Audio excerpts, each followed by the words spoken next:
everybody. Here we go. All right, we're going to call this meeting to order and stand for the invocation and pledge of allegiance, please. Heavenly Father, send down upon those who hold public office the spirit of wisdom, charity, and justice, that with steadfast purpose we may faithfully serve in our offices to promote the well-being of all people. In your name we pray. Amen.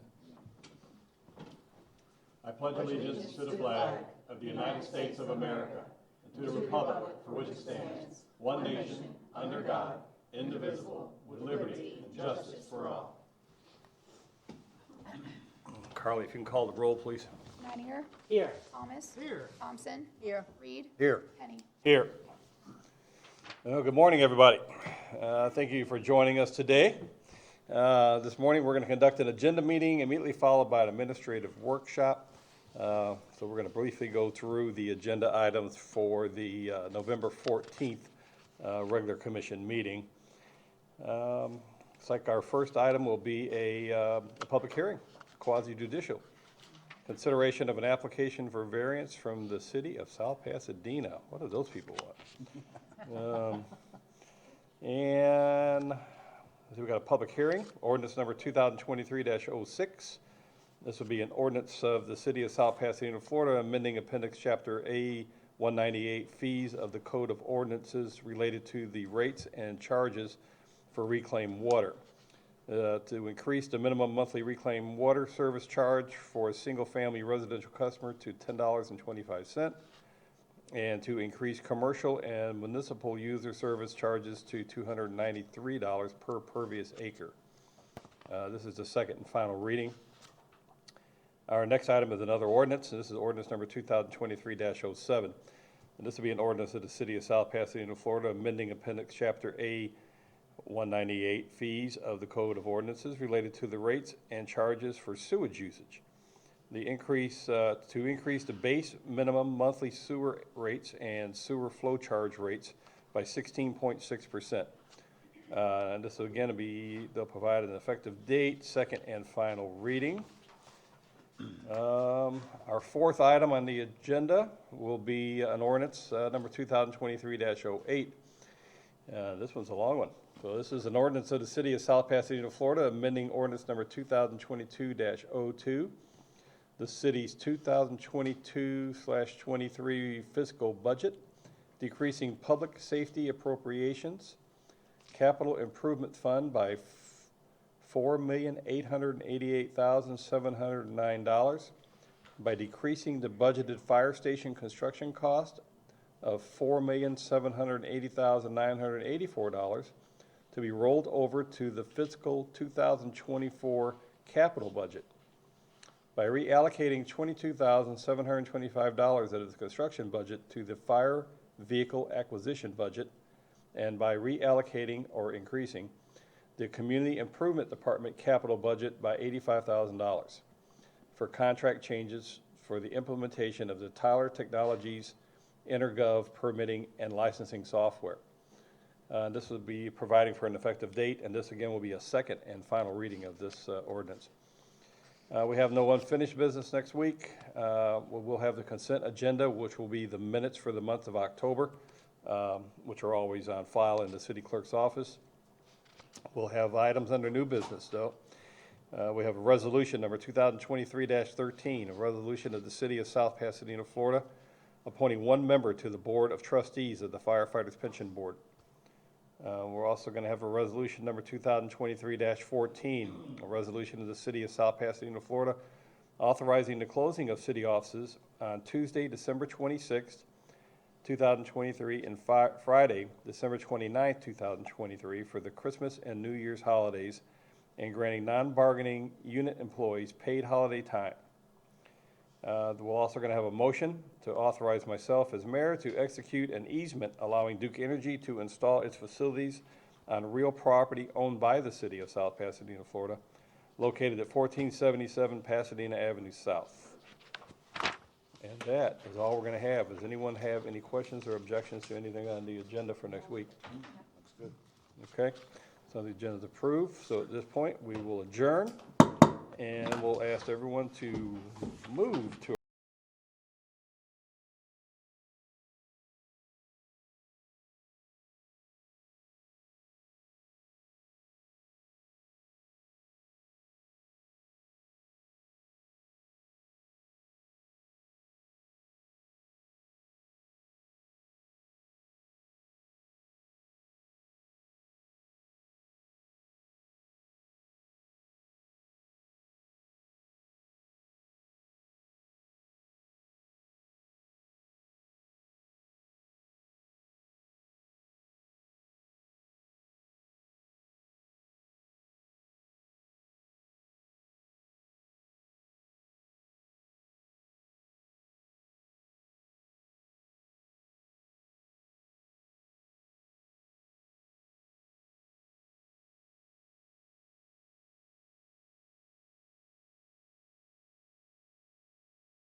this mean it's like a 3-hour meeting because you're down here?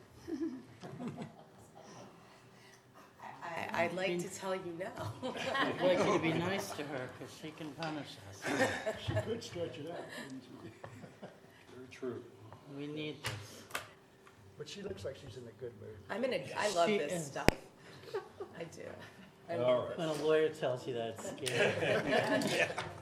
All right, we're going to call the administrative workshop to order and ask Carly to call the roll again, please. Nidinger, Here, Thomas, Here. Thompson, Here. Reed, Here. Penny. Here. All right. The first item we have under discussion is a request from the Pasadena Shores Advocates. Okay. I will kind of introduce this. The city received the enclosed letter with the signatures attached that was distributed to all of you. So I'm not sure if you've gotten a good chance to review that. As far as staff looking into it, the city has not historically named city-owned properties or resources after individuals that were not directly associated with the city in some way, in some sort of public service, whether it's longstanding volunteer or city commissioner or former mayor or anything like that. So there's not a precedent set for this. The city has typically reserved those resources for specifically elected officials.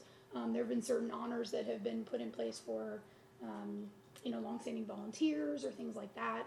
So this is this would be out of the norm for us as far as staff is concerned, but the request did come in, so it's ultimately up to you all, but the city historically has not named resources in this manner, so.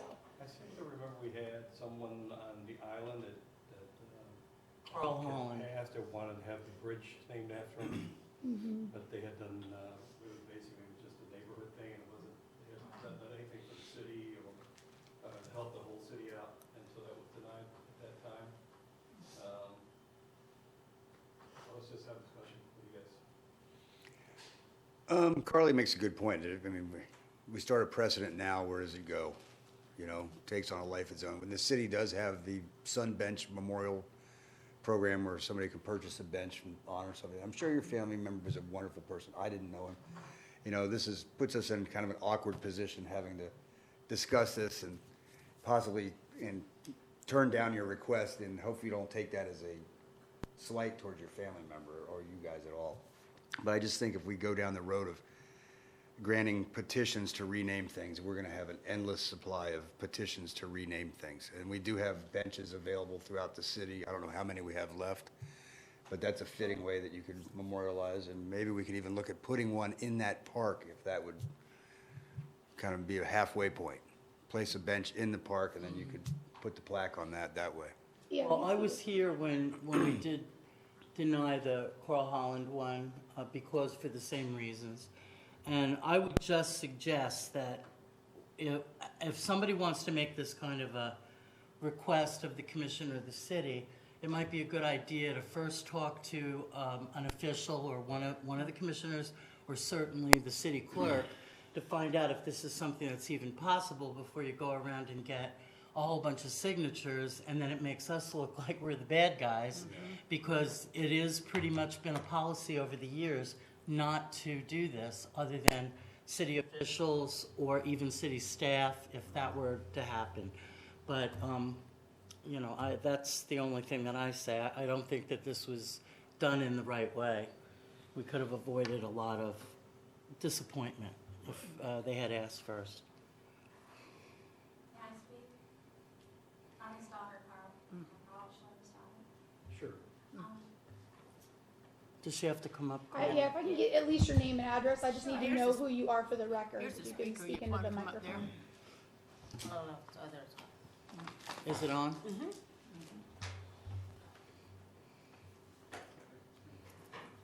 Yes, Diane Martin. I'm Carl F. Schlemmer's daughter. Are you a resident? I was a long-term resident of South Pasadena, but I now live in Pinellas Park. I'm his Carl Schlemmer's daughter. Carl F. Schlemmer was the resident since 1957. Originally, he built, I think, the second house there on the water in the neighborhood. Yeah, we moved there when there was no condos across the way, et cetera, et cetera. Yes, I understand. I understand what you're saying.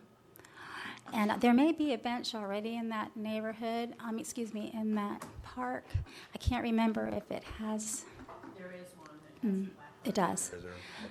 Okay. Is there another bench allowed? There is another bench there. There's a green one. A picnic table?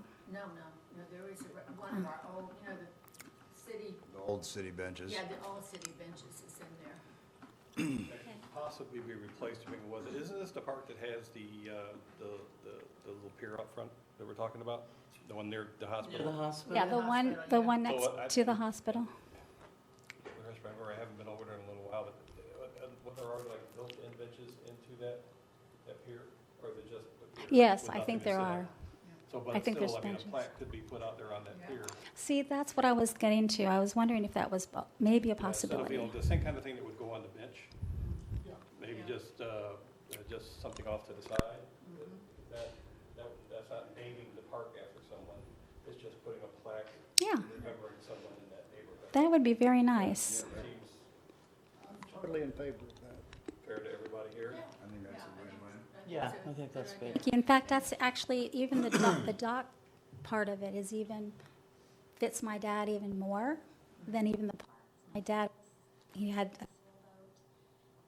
was in the Navy. He was construction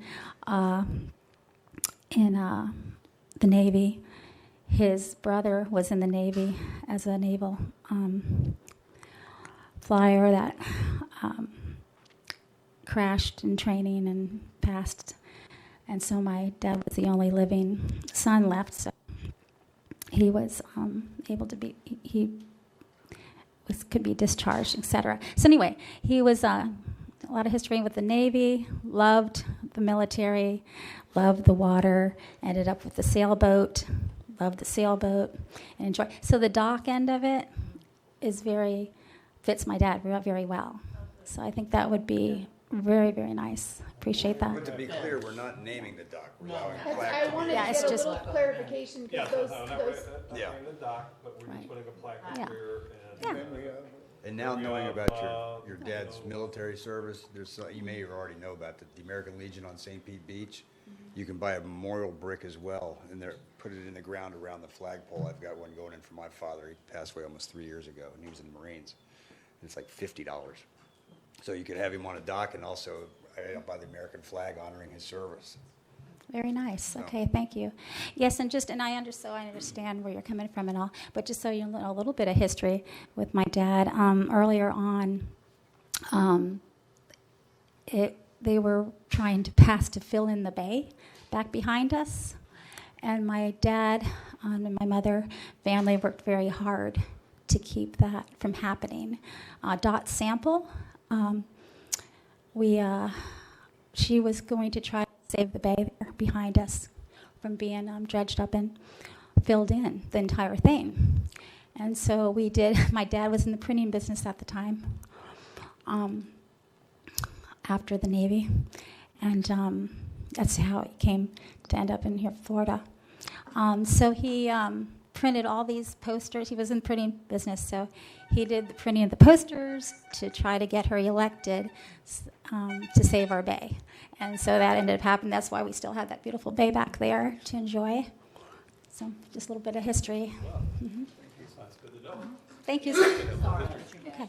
Oh, appreciate that. Yeah, that was in Yes, our beginning of condolences to your August. family. Yes. I would suggest that sometime either after the meeting or just sometime this week, maybe get with our city clerk, Carly.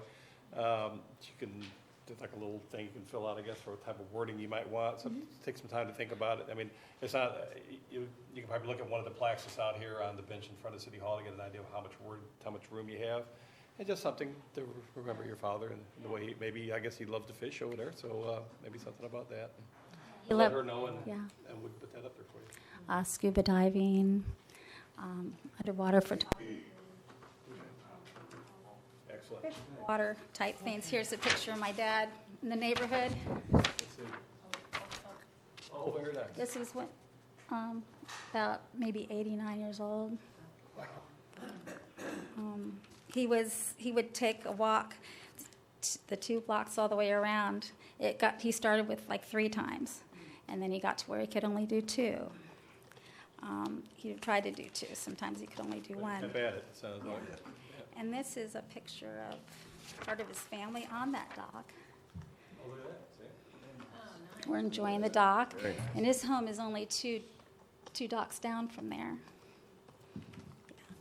So, but he was, picture, too. thank you. He was well known in the neighborhood, and of course that's why we were asking. So you're keeping his house there in your neighborhood? Yes, it's going to stay. I It's ride gonna my s- bike through there quite a bit, so I think I've seen Oh, him. beautiful I've never neighborhood, seen it. nice little gem. This is a better picture of him. This is the other park at the other end. When he was about, I would say about 89. So he would do that every day. So he was well known. He would stop and talk. Neighbors would stop and talk to him. Yeah. So thank you very much. Right, Thank you very much. Thank you. Bye. Have a wonderful day. Okay. Okay, here we go.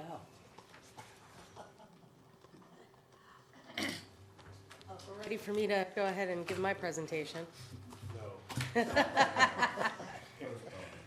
Yes, we are.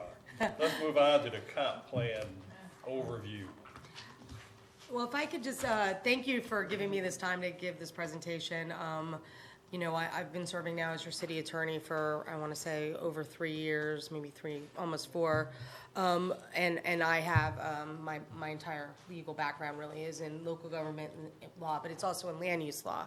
And so I've spent the majority of my career representing governmental entities, either in-house or out-of-house, in the land use and zoning process, and just by also way of background, and so that, you know, anybody who's listening to this or watches this understands that this really is my area of expertise. I actually spent this summer teaching a planning law class at the University of South Florida. It was a master's degree level class. So I am very passionate and very interested and excited about it, and I recognize it's not always the most fun process that y'all get to go in, but it is really important to have a basic understanding of why we do all the stuff we do when we have these hearings, and when I'm sitting here as your attorney, I am very much listening to the way that record is going down, and sometimes I intervene a little bit, but it is for the purposes of ensuring that your decisions are as legally defensible as possible. The other thing I wanted to point out, because I know that there's some folks in the audience who are interested in this, and I welcome any conversation about the generalities of this. It would be inappropriate for us to discuss any specific project. We're going to talk a little bit about due process today, and one of the things about due process is making sure that if I'm talking about your property, that you have the right to know I'm going to talk about your property as a governmental entity. So this is general, this is not specific, but it might allow some folks to understand why our codes are set up the way they are, and our comprehensive plan is set up the way it is. So I'm going to be a little professory, so just let me roll through it, but I'm going to try and go through the slides quick, but please stop me if you have questions, because again, this is a big part of what you do, and since I've been here, it has become, you have been seeing an increase in the number of applications, and it is my belief, given where you are in Pinellas County and given the level of growth pressures, you're going to see more. And at the end of all of this, I'll talk about some of the changes we probably need to think about making to our code in order to make the process more legally defensible and a little bit easier to understand. So I'm going to try and do it this way. Ooh, Is it on? am I supposed to hit another button to go up? Yeah. Hold on. It always kills me with the PowerPoints. I can help you. The person that could Stop get their computer to me, go. Ben. Having closer to the computer maybe, or? No, let me see if I can get a new battery. No, it was working. It was working like 2 seconds ago. Yeah, hold on a second. Until I touched it, and then it all went awry. Battery, No, it's the light's flashing. light still flashing. Flash. Yeah, lights flashing. Point here.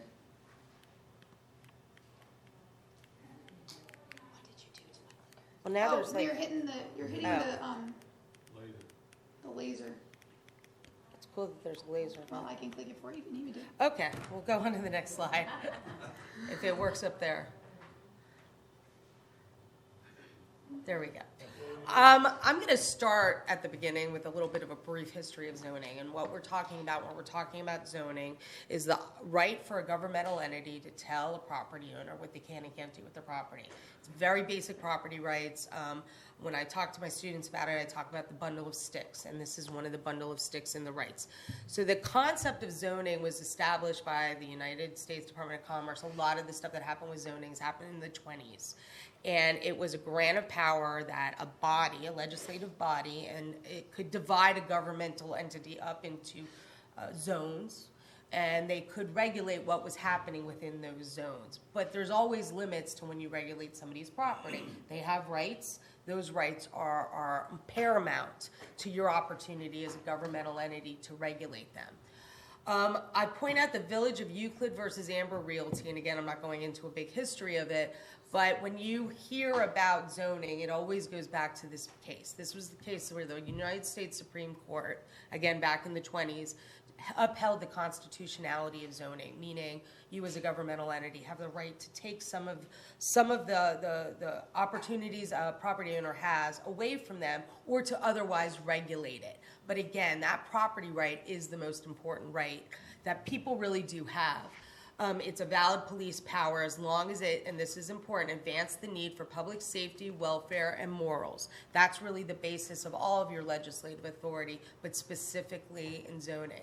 And Florida first adopted the Enabling Act, which allowed local governments to enact zoning codes in 1939. And you'll see as we kind of go through this quickly that a lot of the opportunities to do what you do come from the state statute, but the state statute can almost limit what you have the rights to do as well. Carly, if you can go to the next slide. Comprehensive plans as a constitution for land use. We've heard some talk of plans in the city of South Pasadena, and in fact, we just went through a process of updating our comprehensive plan. We didn't do that because we felt like it. I mean, you know, it's always a good idea to refresh, but we're obligated by Florida statutes to update our comprehensive plans every 20 years. In addition, there are always new state statutes. In this instance, there was a state statute that required a property rights element that requires us to update. So that we recently did that. That's going to come back, and that is an obligation of state statute. But I point out this statute, which is 163.3201, because it's sort of the big picture of what we're doing here. The relationship of the comprehensive plan to the exercise of land development regulatory authority. And it is the intent that your comprehensive plan, which serves as your constitution, it sets forth all of your opportunities of what you want your city to look like in a big picture way. It's not supposed to be tomorrow. It's over a 20-year time period. If you believe you're going to grow, what do we want this to look like? And that's changed over time. That's when you see some of this more what they call the multimodal uses. And we want to worry about where your transit centers are. And those are very new concepts. When I started doing this in the 90s, because yes, I am that old, we never talked about how transit and land uses work together. It's what we talk about consistently now. And that obligation to not just have a comprehensive plan, but also to adopt land development regulations exists within this statutory provision. And that all your land development decisions are required to be consistent with your comprehensive plan. So if we move on to the next slide. This is the statutory provision 163.3202 that talks about the obligation to have land development regulations. You've got them, you've seen them, we talk about them at length every time you have a land use case. But this is an obligation of Florida statute. And your obligation under Florida statute is not just to have land development regulations, but also to make sure they're consistent with the comprehensive plan. And they are, as noted in here, required to contain specific and detailed provisions necessary or desirable to implement the comprehensive plan. I point this out because I go back to your comprehensive plan is your constitution. Your land development regulations implement your constitution. But those are still generalities. You get to the third part of this, which is how do you look at them in relation to a specific parcel of property. If we can move on to the next slide. Now we get into the more specific zoning, actual what is on a zoning map provisions. And it's interesting to note that the case that I talked about, the Village of Euclid versus Ambler, that has actually been the name for zoning. You have a Euclidean zoning district. You don't hear about that all the time, but what is a Euclidean zoning district? That's mostly what you have in South Pasadena. Other jurisdictions don't have, will sometimes use site plan control districts, which I don't really talk about with y'all because we don't have very many. I know there's one or two, but the Euclidean zoning district is the one you see the most here. And what that is it's a general zoning district. I'm a zoning district that either allows residential single family, multifamily residential. In South Pasadena, we have a mobile home residential. Then you have commercial. They're either just general commercial or they're commercial intensive. And then you do, and you don't have very many here, you have industrial districts, and then you have districts that are specific for your public uses, like the fire station. So your Euclidean districts inform how development happens. So I go back to, I've got a parcel of property, and it has a Euclidean zoning district. That's when we get into what are those regulations? What can I do? What are the allowed uses? If I'm a single family residential, relatively obvious, we're single family. If I'm a multifamily district, well, I can have apartments, I can have condos, I can have townhouses. Those are different kinds of uses of that property. Then you've got other types of regulations, like your height, your setback, your bulk, your what they call the FAR. Then you even go into more deeply, what kind of access do I have? What are my parking requirements? All of that is contained in this set of regulations known as your zoning districts, your Euclidean zoning districts. Now, South Pasadena, what you have here is you have a lot of just Euclidean zoning districts that say, here's the variety of uses up to whatever that limit is. Here is all of the regulations for your districts, setbacks, height, those types of things. And then you have what we see probably the most here, which is special exceptions, also known as special uses. What that means is I have a zoning district, let's say a multifamily zoning district, and I want to do, this doesn't come for your code, I'm just going to kind of create an opportunity here because I'm trying to be less specific. I want to be able to do a daycare in my multifamily residential district. I don't know if that's what's allowed, but let's just say for the sake of argument, that's what's allowed. But what your code might say is in order to do that daycare, you can't just do it as a matter of right. I've got to have certain criteria that I have to meet. That's a special exception or a special use or a conditional use. So I have to come in and show I meet, I've got adequate parking, I've got a building that's separate, I've got a circular area for drop-off. Let's just say those are the three requirements. And then you take it a step further and you say, well, is that something that I can approve as an administrative decision, or is that something that can be approved by you as the city commission weighing all the evidence and the information? So those categories are known as special exceptions, meaning I got to show a little something more to get there. And then, of course, the other thing that you see a lot of are variances. What variances are, and we'll get a little more detail on that. Those are saying, I can't quite meet your code. What are my options here? And a variance allows a certain level of a waiver, as it will, showing that you meet like a hardship criteria. Are any of those, the special exception or variance, able to be decided by, let's say, the building official? Yes, certain ones, if you specify them, are able to be what I call administratively approved. But your code has to have specific detail in it in order to say, I've met criteria A, B, C, and D. You've met them, there's no opportunity to not meet them, then yes, that And is it doesn't have to administrative. go before the commission. That is and correct. Now, variances are different inherently. There's a weighing of evidence, and that's the distinction, when there has to be a weighing of evidence. The staff can't be asked to weigh evidence because that's more, subjective. But if it's very objective criteria and it's really like a checkbox, then yes. That is, and a lot of jurisdictions handle those types of things that way. It's very dependent on the way the jurisdiction wants to run its code. So just to go back down to the last one, which is the site plan zoning districts, you don't have very many of them here.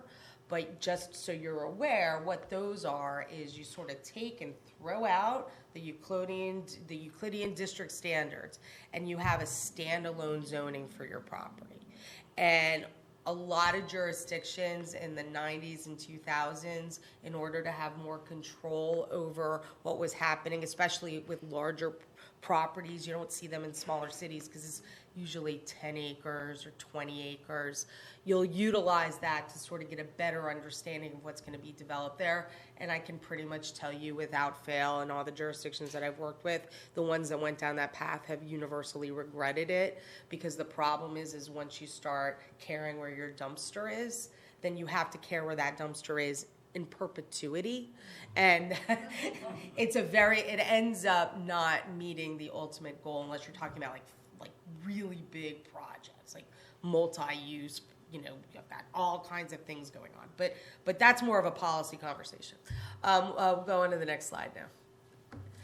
Going back to your questions, which were really good, you've got a series of decisions that you get to make when you set your policy in your code.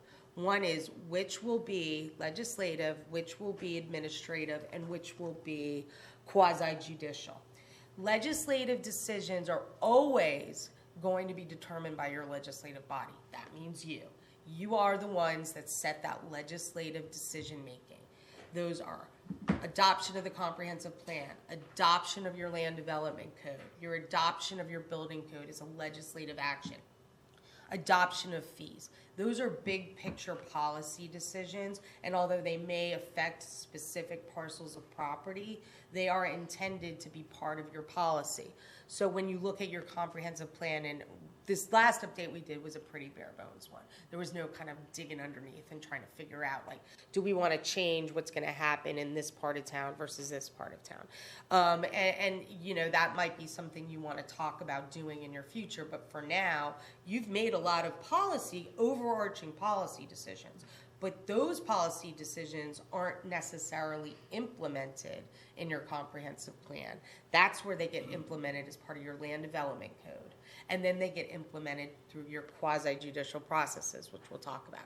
And that's how that layer cake works. Comp plan, constitution, land development code is how you implement, and then specific property is the actual implementation. And then building code tells you how you got to build it. Although most of the building code, you can have exceptions, are statutorily required, and they're intended for life safety, so you're in a little different world. Next slide. Again, back to what you have to do with the legislative decisions. They always will require some basic public notice, newspaper, all of our ordinances are noticed in a newspaper. They are based upon an action of administrative staff or your local governing body coming forward and saying, hey, we need to fix these codes. And you have seen me come forward to fix some of your codes. You've seen other code requirement fixed. Sometimes they're statutorily mandated. Sometimes they're just things that we see, but typically that's how they come forward. There is discretion in your decision making, meaning you can make some of these legislative decisions. So you can make actually all of the legislative decisions, and they're discretionary, but you can't act in an arbitrary, capricious manner. You can't just say, we are going to prohibit all pigs in the city of South Pasadena without a reason why. Not that you have pigs here, but it was just an outrageous way to give you an example. But those are the kinds of things you got to have a reason why you're doing it, not like out of thin air. Some anti-pig society shows up and says we don't want any more pigs ever. You know, that's probably not how you want to get there. Some people love the pigs. You know, it's some of them are really cute. We actually had that over in parts of the city of Tampa. There was a big rooster issue, so there was actually a lot of stuff going on with roosters, but that's another conversation. It takes into consideration the opinion and facts presented by all persons, meaning, you know, you'll have a legislative enactment. Anybody can show up in your city, outside your city, give their opinion, give whatever facts they think for or against these legislative decisions. And you get to take those into consideration because these are not specified decisions. These are big policy questions. Next slide. Administrative decisions, going back to what you were asking. You can delegate as a legislative body many decisions, and you do inherently. All your building code decisions, we don't bring you every single building permit. There's a reason for that. Those types of decisions are specifically delegated when you enact your legislation, when you enact your building code, when you enact pieces of your local code. We did something with your right-of-way not too long ago where what we said was, yes, you're going to allow a certain amount of pretty pavers in the right-of-way, but we're going to send that over to side with a hold harmless. That was a perfect example of a delegation of authority in utilizing your code, because you don't want every single one to come to you as a variance. I mean, that just gets a little onerous, and you know, if we've got a standard, meet the standard. And so we do that in a lot of different permitting processes: building permits, water use permits, alcohol beverage permits. Some jurisdictions handle every single alcohol permit as an application that goes to a city council. Most jurisdictions don't, because there's a lot of them that come and you change ownerships and you got another one, and it can get pretty onerous. Right-of-way use permits, tree removal permits, design exceptions, limited waivers, you know, allowing opportunities for property owners to actually just go get a permit versus having to come to you and ask for that decision. Those are known a lot of times as conditional uses, but they can be called anything. But that's generally conditional uses are those that you have standards for. Next slide. When you delegate this, and as we talked about this a little bit, the only thing that you have to be cognizant of when you delegate these types of decisions is that you have very specific criteria in your code. You can't have staff folks just go out and say, I like the color of paver A, I don't like the color of paver B, without a reason why. And besides, what they're really regulating is not the color, it's making sure that anything that goes in the right-of-way is something that's safe, is something that meets some standards, and that if we've got to take it up because we got to do work, that we can get it up and there won't be a problem. So that's a really good example of how that works. You can't delegate an arbitrary decision or arbitrary discretionary decision. There's got to be standards. Next slide. I'm going to start talking about quasi-judicial, but just talking about one case that, if any of you have been to like the League of Cities and went to one of those zoning things, I'm sure someone talked about the Snyder case. The Snyder case was the first case in the state of Florida in the Supreme Court that talked about quasi-judicial decisions and the standards for them. Every single case that comes before you that is a variance, a special exception, or is a rezoning is a quasi-judicial decision. And while you might not have spent a lot of time studying up on the Snyder decision that came out in 1993, every single case that you see like that, the way it is set up as a result of this case and cases that have come subsequent to it. And what this case did was say, if you are having a hearing that is taking, you know, those specific legislative decisions that you've made, policy decisions, but implementing them on a specific parcel of property, that requires a quasi-judicial decision process. And it's that character of the hearing that determines it. The burden of proof in those quasi-judicial proceedings, it always starts with the applicant. When you set your code up and you say, here are all my standards, they have to show, as an applicant, they meet those standards. They also have to show that that is consistent with the comprehensive plan. Now, I will say that when you're looking at a rezoning, those are much more hard and fast rules. Snyder is based on a rezoning case. When you get back down into, I've got a zoning code, you've already met the zoning, and I'm looking at it as a special exception, or I'm looking at it as a variance, that hard and fast rule about whether or not you have to show specific consistency with the comprehensive plan has already kind of been determined, and we'll talk about that a little bit. But I did want you to understand that's how these things get implemented. You start with that legislative. I could be an administrative permit, and I've already shown that I meet this criteria. We've let it go because we made that policy decision. But on certain one of these, we have no option. We got to take them through a public hearing process that requires first the applicant to show they meet the criteria, they meet the comprehensive plan.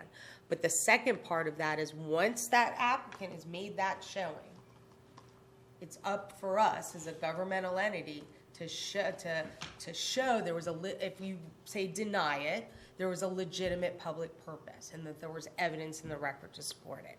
Question. So when we're acting in the quasi-judicial capacity and we're looking at, say, a variance, and there's certain questions that are asked, like is it a hardship and so on, are those specific to our city, those questions, or are those a state type of? You know, it's the way you ask your questions in a variance or the way every jurisdiction asks the question, there are ways to say them differently, but it all comes down to that same criteria, and it has developed through case law, and there has been pretty much consensus in the land use world that the criteria that you utilize for the variance, that those specific hardship criteria are legally sufficient, which is why every jurisdiction chooses the same one. There have been efforts over some time to change that, and every single time you try and change it by either making them harder to meet or making them more specific, cases have been throwing them out. So that's why you really do see there's a lot of consensus on that. But here's the thing. That applicant, just like this case says, has the burden of proof to show they meet every one of those criteria. And you have a right as the weighing body, because you act as judges. Quasi-judicial is your quasi-judges. I mean, you are accepting evidence, you are taking that in, you are listening to it, you are reviewing the evidence in the record, and you, as the judicial body of your city on these decisions, get to weigh that evidence. And if you feel the applicant has not met their burden, that's why I kind of sometimes when we're talking about it, I always try and kind of push you into making it stated on the record in that kind of more judicial way, because if a court looks at it, and I assume a court will look at every single one, even if I don't think we're going to get sued, I make an assumption, because that's the way I've been doing this for a long time, that we want to show where that burden of proof is and where that burden of proof hasn't been met, because that is their burden, not ours. And once you get underneath that, then that becomes our burden. And if it's our burden, I'll tell you, it's a lot harder to prove it, because most judges don't necessarily always agree that that burden, that once it becomes ours, is well met in this process. There's the policy, there's the law, and then there's the reality, and that's unfortunately the reality. Go to the next slide. Again, going back to this quasi-judicial decisions, they implement and apply previously adopted rules or policies. They must be made by a neutral decision maker. You are the neutral decision maker. You are the judges. Requires procedural due process. I'm going to talk a little bit more about that. Regarding the neutral decision, is that why you ask, has anybody been involved Yes. or with this prior to them?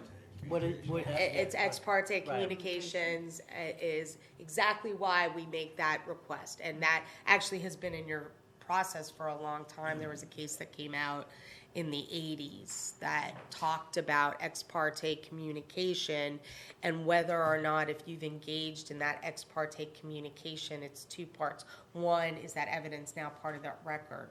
And two, whether or not it's tainted your ability to actually make a right decision. And we're gonna talk about that a little bit more. I'm gonna give you a good example of a case that I Well, dealt just with, one more but yeah. question. So if the applicant had approached any one of us and asked us a question or had a conversation, even a short conversation, does that meet the ex parte rule? If you have any conversation about a case that is pending, if it hasn't been filed yet, then it doesn't apply.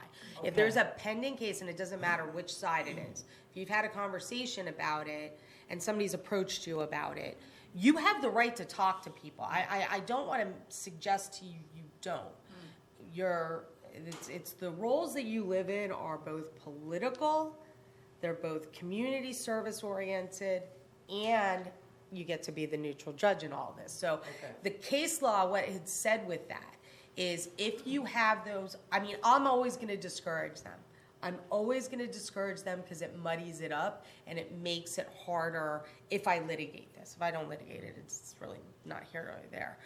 That being said, what the case law has said is if you disclose that on the record, describe the communication that you've had, then that's sufficient to help with the due process provisions in the code. But the second part of that is the bias part of that. And if it's like the property belongs to your brother-in-law and he talked to you about it over Thanksgiving dinner, and you want to have your Christmas dinner without, it turning into a brawl because you've made your neutral decision and you don't feel you can be fair and impartial, then I will give an opinion that says, then no, you don't have to vote. Because we have two obligations, fair and impartial, that's the non-bias, and that you listen to the evidence and the testimony and all the stuff on the record and make your decision based upon that. And that's the biggest role you all play in all this, is that weighing of the decision and being neutral decision makers. Clarification, if I may. Sure. When you talk about ex parte, you kind of said if there hasn't been a case filed. So let's say hypothetically, resident starts talking to me about wanting to put a donut shop with a gigantic donut on the top of it. And I start talking about it. He hasn't filed an application or anything, but then he does file a subsequent application. Is that still ex parte? No. So ex parte is triggered by the filing of The the filing of the application. Okay. Otherwise, I mean, otherwise it would make it an impossibility to ever talk about a land development question Right. ever. So And that's- okay. the case law has said that it's really the filing of that application. There's some smushiness there. Like, I know I'm going to file them and I'm going to talk to you ahead of time. I've never seen a situation of a case being thrown out of talking about an application that hasn't been filed yet. Yeah, a hypothetical, because the thing about it is say your donut example is a good one. I want a giant donut. Well, your code prohibits giant donuts. So I could talk all day long about having a giant donut on the top of my building, but my code doesn't allow it. So I'm glad he talked to you about it, but But they can come ask for a special exception. yeah. then Well, because that it potentially, but that is, but he might not know that, or she might not know that, and it may well be you say, well, I understand it hasn't been decided yet. I understand you haven't filed yet. Our code doesn't allow it. We can talk about amending our code. That's a legislative decision. You can talk to anybody you want about any of your legislative decisions. And so that's kind of where that analysis goes. Is it a specific parcel only intended for you? Nobody else cares about their giant donut.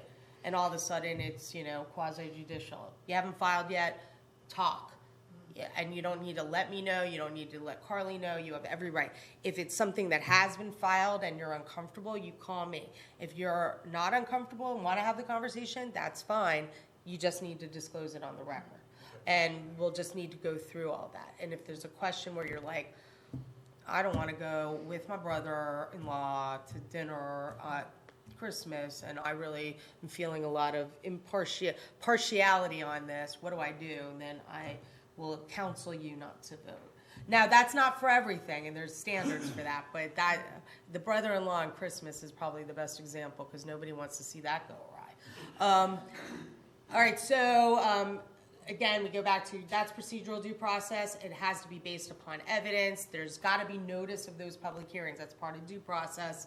And the members of the public have every right in those proceedings to provide their evidence and testimony. Opinion testimony is not the same as factual testimony. We'll talk a little bit more about that. Next slide. We've already gone through the types, so we can move on to the next slide from there. All right, well, when we get back and talk about judicial review, that's back to that Snyder case and back to why when we do these cases, you see me sort of fretting around, making sure like everything's going the way it needs to. The court will look at three things on the appeal, and it is an appeal of a quasi-judicial decision. If you deny something or you approve something, there are parties that have rights to file appeals, but those appeals are what they call a writ of certiorari, which is a lot of mumbo jumbo to say a judge gets to relook at it. And if you file it, a judge relooks at it, and this is what they're going to be looking for, whether that procedural due process was afforded. That's talking about that ex parte communication. Did I have notice, opportunity to be heard, and is everything on the record? And I've got non-biased decision makers. The essential required to law have been met. That's just a really fancy way of saying, was the decision in line with the law or not? Let's go back to the donut. The donut decision is made, but we know that there is a blanket prohibition that cannot be waived on donuts on the top of a building. It's very clear in your code, but you went ahead and approved it anyway. That's a violation of the essential requirements of law. It's a blanket prohibition. Probably wouldn't be donuts, no rooftop signs. Prohibited, you can't get a variance. We just simply don't allow those in the city of South Pasadena. That has been a decision that's been made, it's been upheld. So if I went ahead and approved the donut in violation of my own code, then that's the essential requirements of the law. But the most important one is whether or not the findings in judgment are supported by competent substantial evidence. Next slide. We talked a lot about due process, but this is kind of one of the bigger ones. Let's just kind of go a little bit deeper with that. It's accurate and timely notice. Your code has the notice requirements in there. Those notice requirements are what we're required to comply with. There are also statutory notice requirements in certain decisions, not in every decision. So if there's a statutory notice, we follow the statutory notice. If there's no statutory notice, we follow our notice requirements in our code. Rezonings have statutory requirements. Special exceptions and variances only have to follow your code. Now that newspapers are almost obsolete, I mean, you get a Sunday paper, that's about it. What would the other notices be? I mean, because we're at the point now where nobody gets the paper. We'll have to I do every day. We'll have to have that Do you? conversation with the Online. Florida legislature, because there was a point in time, I think it was like a year ago or 2 years ago, where the legislature changed it and allowed you to do internet notice, and then that was summarily taken away. Really? And you might imagine why. There are certain newspapers in the state of Florida that make their only revenue is contracting with governmental entities to do newspaper notice. So even if a lot of people wouldn't get to see it, may Correct. not get to see it, it's still statutorily okay. Statutorily, the state of Florida has, Carly and I have had lots of conversations about this. It's unpleasant. It's unpleasant because you have to go through the way the statute reads. It was like for a very short period of time, if you did certain things, you could just do notice on your website, and that was removed. So no, now you have to go So through a that newspaper. could change over time. It but- could change over time. I have a feeling I that think it will. Eventually. eventually will. We're going to have to get rid of some of the more older school newspapers. That's how they receive their revenue. I mean, that's the bottom line. Okay, all right. I mean, and that's how that went completely awry. Full opportunity to be heard and present evidence to an unbiased decision maker. We've talked about that. Having evidence to all the evidence and having access to the evidence and testimony. That's why you disclose the ex parte communication. Cross-examination is allowed if it is requested, but there's case law limitations that only require it for a property owner or applicant.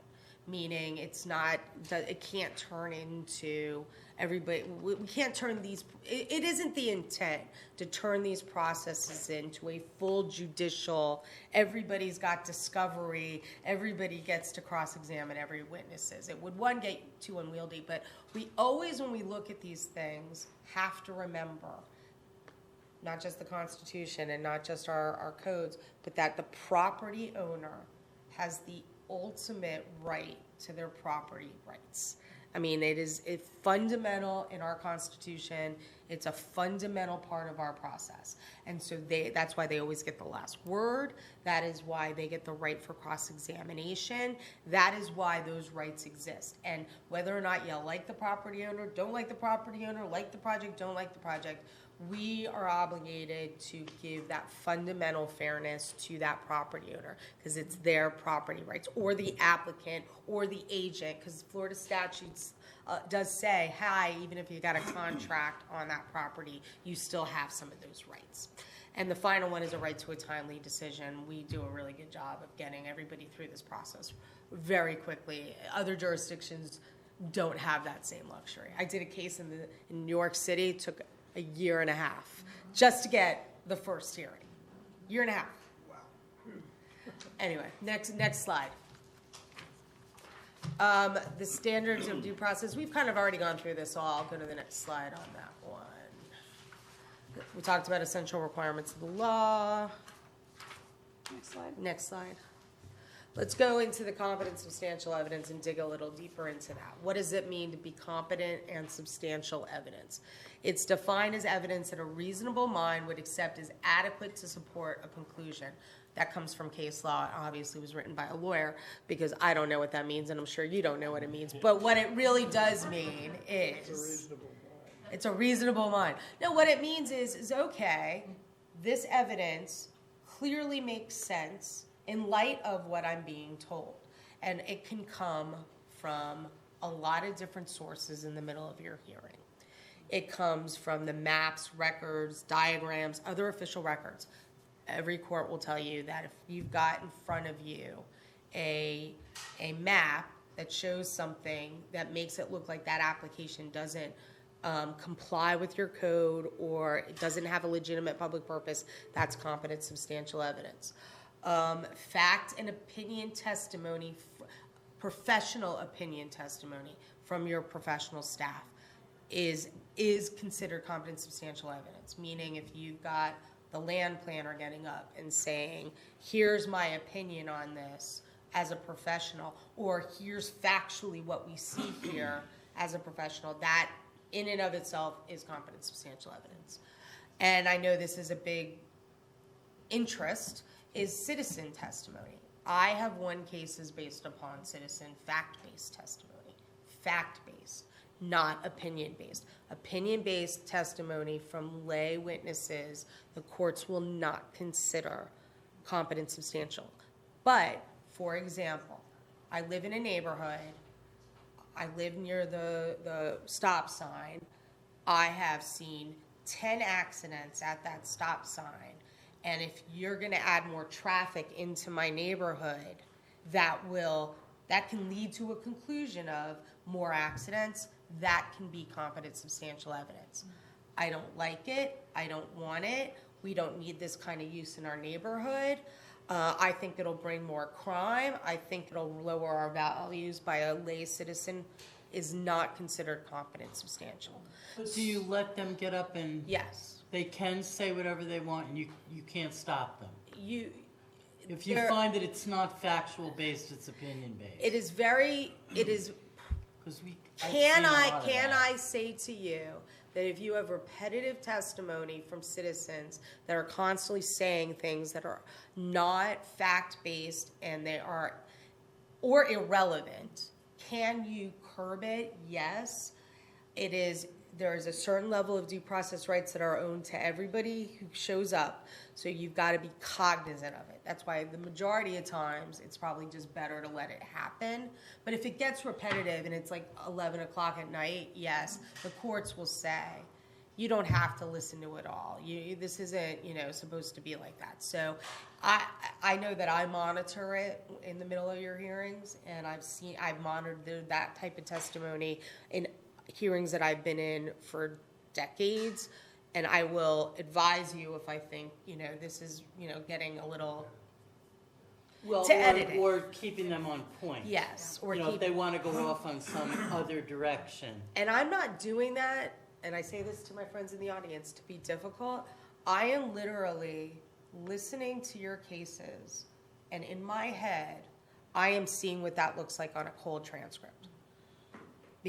And I assume every case could be litigated, and so sometimes I will come in and I will say something because I want that on that record. And so that allows us to be successful, and I cannot promise you will always be successful. We haven't had any litigation since I've been here on these types of cases. But I try to read that record the way a judge would read it, and that's why sometimes I do impose myself, but it's on a reason, because I want you to have whatever decision you make. I have no good or bad opinion on any decision that you make as in your role as neutral decision makers and judges. I just want your decisions to be upheld. So that's really the big part of that. That's why I wanted to do this, because I wanted there to be context by some of the things that I do, and we're getting a lot more of these, and also as we move forward, how these things look. So that competent substantial evidence truly becomes the most important part, and when you're listening, and again, you put that competent substantial evidence to the burden of proof. Have you proved that you met all the criteria? That's how those two things play together. I'll go to the next slide. All right, so we're getting to the end, as I'm sure you are all very excited about. I just wanted to spend a little bit extra time, since we do have special exceptions and variances being the predominant type of quasi-judicial proceeding that you have. Case law, and we talked about variance a little bit, but case law for a special exception is a little bit different than the case law you see for a rezoning or for a variance. I go back to when I described to you, a special exception is something that is allowed under your zoning code as a use if you meet certain criteria. So the criteria in the special exception are the most important than even in zonings or in a variance, because there's typically not as much discretion. It's usually hard and fast rules. Do I meet all these hard and fast rules? So the question you'll always ask yourself is, has this applicant met, they're in, 1,000 feet of local road. I mean, I'm just making up stuff. They're in 1,000 feet of a local road. They're going to have shutters on their business, and have access to a water body.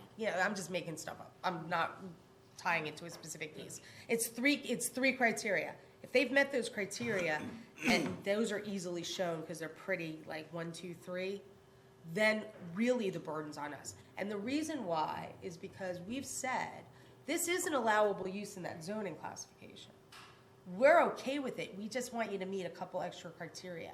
So you either can meet the couple extra criteria and go directly to get your permit, or we want to weigh some of the other factors, which is why it ends up in front of you, such as, is it in the best interest of the city? However, that's our burden, and it gets a lot more complicated when it's our burden. So that's why I always go through the burden shifting. And so that part of this with our administratively approved standards are clear, but we want to still weigh it and make sure that it makes sense and in the public interest is what you're really doing in a special exception. If you can go to the last slide, which is on variances. Now, variances are where you really, it's the hardest for a property owner to show, because inherently in the criteria of a variance, what we've said is you're not allowed unless you have a real hardship. That hardship has to run with the property. I mean, we've got criteria, but as a general matter, the fact that it needs to run with the property, it can't just be like a self-inflicted harm. It has to run with the property. It isn't that, yeah, I already built my pool and now I really want to have a dog run or I want to have something else and I didn't think about it before. No, that was me. I really should have thought about this before. But I have a tree that won't allow me to build a pool, and everybody else is getting to have pools, and I want to save this tree. So if I can get an extra 3 feet over on the side to build my pool, now you're talking about a hardship that's based upon what's the property configuration is. And you, as the decision maker, can say that is a sufficient enough of a hardship. We'd rather see you keep your tree. And is the 5 or the 3 feet really going to be harmful to your neighbor? And that's why in those cases, you might have a neighbor that comes out and says, it's not going to be harmful to me. And that is actually evidence you can take in because that's part of the criteria. But that burden of proof is a heavy burden for a variance. The burden of proof for rezoning is typically a heavy burden. For a special exception, that they meet that criteria, that's a much less heavy burden. So those are the things that you're thinking about in the middle of these processes. So what if their neighbor does not want them to do that? In that instance, because of the nature of the hardship criteria that you have in your code, and because what your code says is it's not that it will be in the public interest, you can take into consideration the immediate public feeling about it. There's nothing wrong with that. Now, you have to take that out to a conclusion that could get you to, well, I don't want to just make this decision because, one neighbor said no, or the other side of that is we're just going to create a precedent. With variances, you're technically not creating a precedent because every individual property has to be reviewed on its own issues. The difference between a square-shaped lot and a pie-shaped lot. I've got a big tree, I don't have a big tree. I'm on a corner lot, I'm not on a corner lot. Those are the kinds of things you're really looking at. So that concern about a precedent is not the same as you might see in a rezoning. So those are some of the weighing, but that kind of testimony and variance has a lot more involvement in your criteria, especially since that burden of proof on your property owner is so strong. And that they have to show that this hardship really is based upon their property configuration, not based upon I want, or based upon.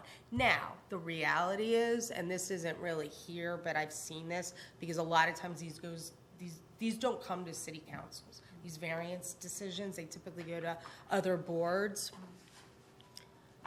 They become really questions of equity. I mean, that's the reality. And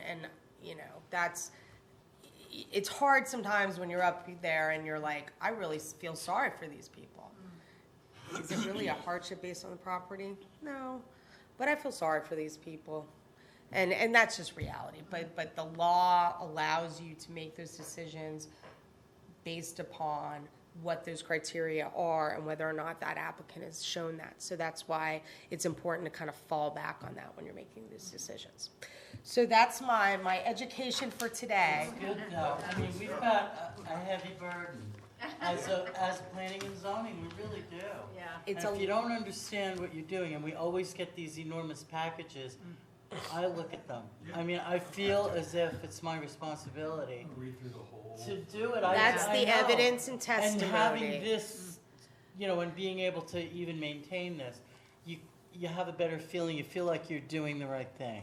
Because you Yes. understand. I know we get guidance from you, and that's important. But you need to too. have a context of it. Now, Yeah. something we do need to talk about is your process. Your process, and I want to take up just a couple minutes, because I actually spent some time researching. Why do you have this weird process that has you make a recommendation to yourselves at the same hearing? That's always confusing. And I will tell you that I'm going to be careful when I say this. I go back into that due process, that opportunity to be heard, and how your processes flow. And I think it's not the best process, I'll just say it that way. But let me give you the context of why it's like this, because I finally figured it out actually about 1.5 years ago. You used to have in the city of South Pasadena a planning and zoning board. And many jurisdictions, I mean, the majority of jurisdictions, don't hear their land use cases just up by themselves. Typically, the process is they go to a separate board, either for the decision, meaning you could delegate all these decisions with the exception of rezoning. You can delegate all of your quasi-judicial decisions to a separate board. Most jurisdictions do. In fact, I was at Treasure Island the other day helping out with a case, and they have a planning and zoning board that makes all the final decisions on things like variances and special exceptions, and it never gets to their city commission. It goes directly to court from there. They also have some other weird things over there that I've never seen before, but that's another conversation for another day. From a land use perspective, not from a personality perspective. I don't know too many people over there. Anyway, you used to have a planning and zoning board that made recommendations. It's my understanding that you didn't have enough cases to go to your planning and zoning board, so it got to be a little bit silly, which makes sense. There are jurisdictions that hear it all themselves. Like, it is not, you're getting more of them, and you might want to in your future consider that, but also for now, I think it probably is fine. But when that ordinance was amended, it never took out the recommendation portion of it, and just to straight come to you. It is my recommendation, and I'm going to process this, that we remove that. There's no legal obligation for it. You haven't the delegation of this would have made sense, but you haven't delegated it. We don't need to have 2 hearings on any of these things with the exception of rezonings. So unless I'm going to process that, it will have to go through your normal ordinance process, but it is my recommendation that we remove that because, one, it's relatively onerous and kind of silly to do something twice. Ridiculous. But Yeah. it is redundant. You don't know Secondarily, whether to say yes or it's no. not legally required. Right. And third, I don't think it's the most efficient way for us to have our decisions made.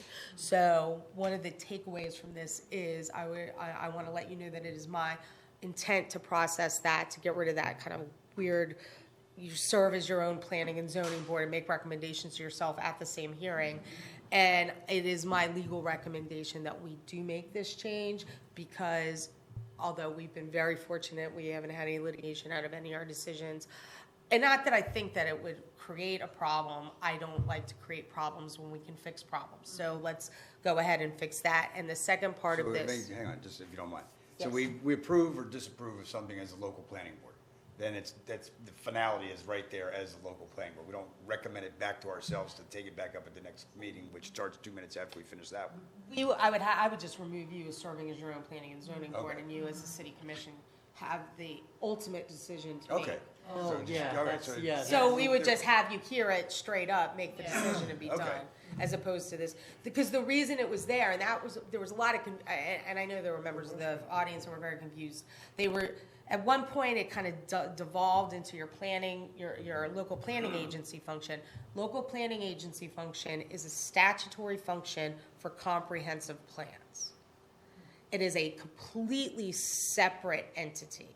You do serve as your own local planning agency, but you're obligated to do that for comprehensive plans under Florida statute, which is very different from your internal requirements, which were originally, years ago, you had all of your other land use cases, from what I can tell, your variances, respect, exception, go to your planning and zoning board, there'd be an original hearing there, they would make a recommendation to the city commission, and the city commission would make a decision.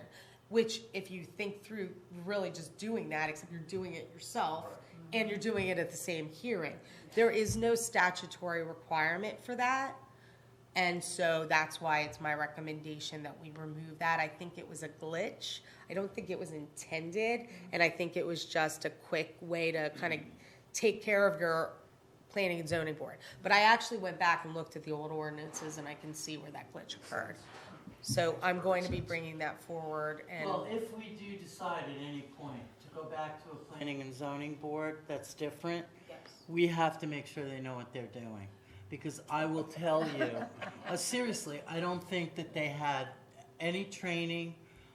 There were 1 or 2 people over the years that had a little background, but I say, a little background, and others were just appointed and making decisions that, because I was involved in a couple of those, and they just were, they had no clue. So I think it's important, as it is important for us to know what we're doing. If there's ever a decision, meaning you get either a volume of these cases, or alternatively, you just as a function, say that's not a function we want to have. If we delegate it, it will be delegated in a more, as long as I'm involved, in a more cogent way. Yes. Because that delegation needs to be clear. And let me also say, a lot of the older, like your code is old. I mean, it just is. It hasn't been updated in years. You know, I've been slowly trying to go through, like we just updated the sign code, and we're going to continue to go through that process. The way it was not an unusual way to handle these things, especially when you look at the case law change in the 90s. A lot of the codes that were drafted and handled these items were drafted. They all had, there was one, somebody wrote a code and then everybody adopted it, and they were drafted a long time ago, and they've been kind of moved and shaped around. And you're seeing a lot of jurisdictions now just completely throwing out their own old land development codes and start over because they're just simply antiquated. And you know, I don't know that we need to do that, but I do think as we update everything, you might start to see, one, you're getting more volume, or two, there are just simply decisions you would like to delegate, and those are decision points that get involved in your legislative function, and you have that right to do that. But this one particular item it's bothered me for a long time, and I wanted to fix it because I concern myself with that weird glitch and how it might read. I mean, how a court might look at it and say, wait, why are you doing it this way? I don't think there's legally anything insufficient about it. It's just, and my technical legal term for it is, it's just weird. I mean, it's a weird process that we don't have to have, and now that I understand why it was set up that way, I believe it was a glitch. I know when I sat on, Oh, it looks so. when I was on Ford, I had to go through a certification class. And I'm just wondering, is there something for a planning and zoning board of a city that we can have somebody go through a class? They have a certain amount of time after being appointed, or? I'm not aware that there's any specified Help educate class. them. I think it has always been Something you'd have to do deemed. yourselves. We'd have to I think come it's up always with our been own. deemed something that each local government and their local government attorneys would come up with. Now, I think one of the issues, and I think this is true, the world of local government attorneys is broad. I just happen to have a specialization in land use, and that, so I'm more attuned to it, but a lot of the local government attorneys don't necessarily all have that same knowledge base. I have a very strangely specific knowledge base in it. Right. And I speak at a lot of, and actually it's just kind of an aside, I speak at a lot of seminars. I speak at the Florida Municipal Attorney Association almost every year on land use items, and I'm amazed how valuable it's become for some of the land use, some of the local government attorneys that don't have a land use background. So, I mean, that to me, I might actually make that as a suggestion, because I think we're talking about very cumbersome decisions that candidly have a lot of legal consequences. I mean, you get litigation that comes out, and again, you don't have a lot of them, but a lot of jurisdictions have very significant litigation that comes out of these, and they're expensive to litigate if you go, especially if you have a board that doesn't really understand what their role is, and they're out there like doing a lot of crazy stuff, and you find out about it later. And I have actually been involved in that kind of litigation before, and you're like, whoa, what were you doing? Right. But anyway, I really appreciate everybody's indulgence. I've been wanting to do this for a while, and I'm very interested in making sure that when we make these decisions, whatever the decision is, that we have the most legally defensible decision.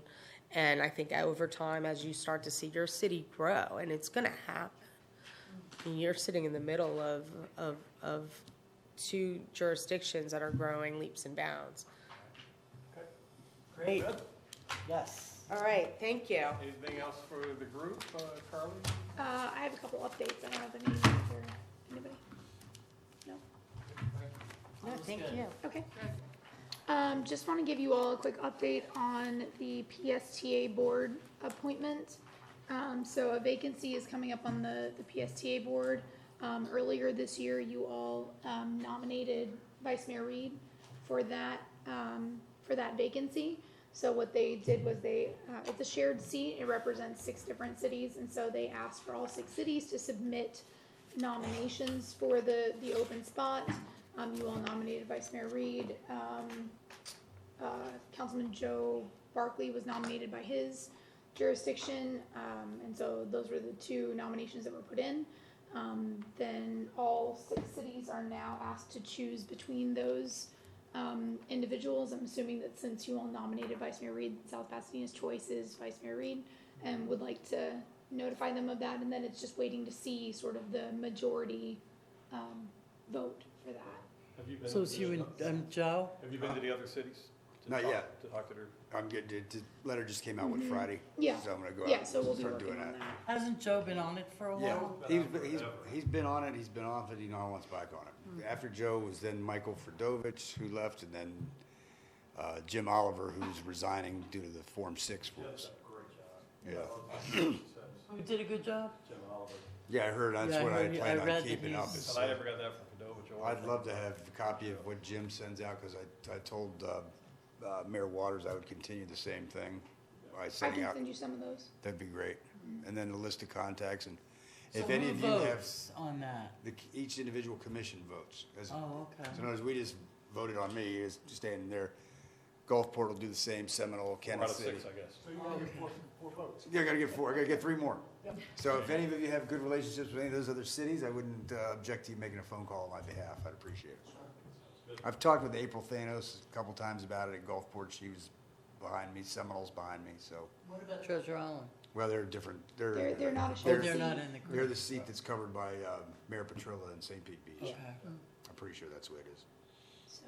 So we'll know in December. All the decisions Yeah. from the 6 cities are due by mid-December, and then the appointment starts in January. And I know we've got the mayor's luncheon coming up, November 17th, the day of the, is usually what it is, it's that afternoon. Which one is that? The mayor's The mayor's council. lunch, Christmas holiday lunch, Oh, the holiday lunch. they do, they either do it the, Where are they having it? Salt Rock. Yeah. Oh, the Salt Rock. yeah, Salt Rock again, so that's usually the best place. Everybody Hold loves. everybody. Okay. I'll I send will that not out be to able to everybody. be there, unfortunately. But I will be We'll at come to the the hospital meeting to that evening. visit you. Yeah, well, no, it's not the hospital, but I do have a legal obligation I have to take care of for work, my other job. So when do we have to Carly, They is would that? like RSVPs by December 1st. I'm going to send out the Okay. email. If I can get more of a specific time of when they need me at this other thing, I might be able to attend. Right now, they've given me from 12:30 to 4:30, I have to be available. So it's kind of a hard thing, attorneys, so, anyway. That's always a nice. But yeah, it's always good for the city to be represented, and if all of you can go, then great. We need to be represented at these events as much as possible, so. Also, the 17th, after the tree light, well, it's actually the same time, the PST, sorry, Suncoast League of Cities is having their November meeting at Standing Ovations. Saturday, right? No, it's the same night Is of it the tree, Friday night? same night of the tree lighting. So, Oh. I'm trying to figure out where to, because I'm now the new second VP of Suncoast League of Cities, so I've got to try to, Is it like te- represent you at the tree lighting? okay. Is I'll put there a your- I'll put your conflict? badge one on the side. Okay, that Is there a works. conflict in time? And Yeah, like- well, like 5:30 is the Suncoast League, and what time, what's our tree lighting? 6:30. 6:30, so yeah, I mean, I can't be in Oh. 2 places at once. I thought it was Saturday. but- Anyway, Give me a picture of you and I'll hold that in front of my face. okay, why would you do that to yourself?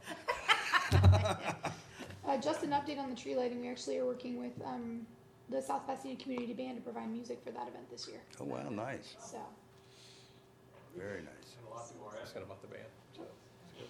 They want to know when they were back in the park, that's what, that question I get, but I keep telling them I don't think that's they're a, gonna yeah. be Well, back. we'll start with this one and we'll see. Yeah. We're Yeah. working on it. So. Okay, all right, well, if there's nothing else, we will adjourn. Everybody have a great day.